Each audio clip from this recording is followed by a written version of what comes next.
मुख्यमंत्री बळीराजा शेतपालन रस्ता योजनेची आज श्रीगोंदा तालुक्याची पहिली बैठक झाली समितीची। या बैठकीमध्ये काही गोष्टी ज्या प्रकर्षाने महत्त्वाच्या आम्हाला वाटल्या, समितीच्या सर्व सदस्यांना वाटल्या, की ज्या आपल्यापर्यंत पोहोचल्या पाहिजे, आपल्यामार्फत सर्वसामान्य जनतेला सुद्धा माहिती झाल्या पाहिजे।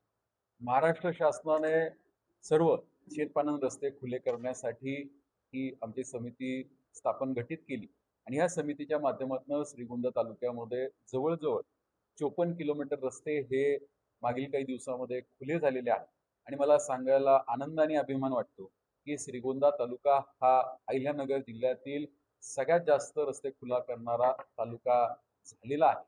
पण हे होत असताना महाराष्ट्र शासनाने हे खुले झालेले रस्ते कायम खुले राहावेत या अनुषंगाने महाराष्ट्र जमीन महसूल संहिता 1966च्या कलम 143 अन्वये, मामलेदार अधिनियम 1906च्या कलम 5 अन्वये हे एक अध्यादेश काढलेला आहे। हे शेतकरी खुले झालेले रस्ते हे परत एकदा एखाद्या नंबर लावलेले असतील किंवा खुले झाल्यानंतर त्याला निशाणी लावली असतील, तर अशा निशाण्या काढून जर त्यांनी निशाणी काढून टाकली किंवा तो रस्ता परत काढून वळती करायचा क्षेत्र प्रयत्न केला, तर अशा सर्व शेतकऱ्यांचे आधार कार्ड आणि ॲग्रीस्टॅग हे 5 वर्षासाठी निलंबित केले जातील आणि या शेतकऱ्यांना कोणत्याही शासकीय योजनेचा फायदा किंवा लाभ मिळणार नाही। त्यामुळे माझी सर्व शेतकरी बंधू भगिनींना एक विनंती आहे की एकदा खुले झालेले रस्ते आपण पुन्हा एकदा ते कुठेतरी नामशेष होणार नाही या दृष्टिकोनातून पुढाकार घेणं गरजेचं आहे।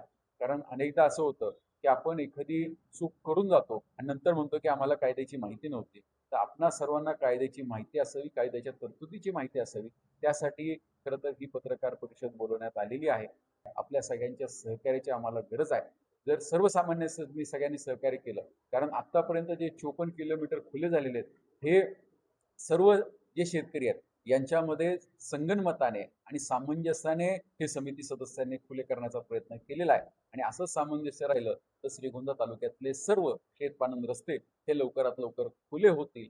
आम्ही सरकारला आणि आदरणीय पालकमंत्री महोदयांना एक विनंती करतोय की नियोजनच्या अंतर्गत श्रीगोंदा तालुक्याला कसं झुकतं माप देता येईल आणि जास्तीत जास्त निधी या सर्व रस्ते जे आम्ही खुले केलेले आहेत याच्या मुर्मीकरणासाठी देता येईल या दृष्टिकोनातून आमचं पालकमंत्री महोदय आणि कलेक्टर साहेबांना एक निवेदन आम्ही पुढच्या आठवड्यात एकदा आमच्या रस्त्यांची वर्गवारी ठरल्यानंतर द्यायची व्यवस्था करणार आहोत आणि लवकरच श्रीगोंद्यामध्ये ही कामं चालू होतील याबद्दल आपल्या सर्वांना आश्वासन देतो। धन्यवाद।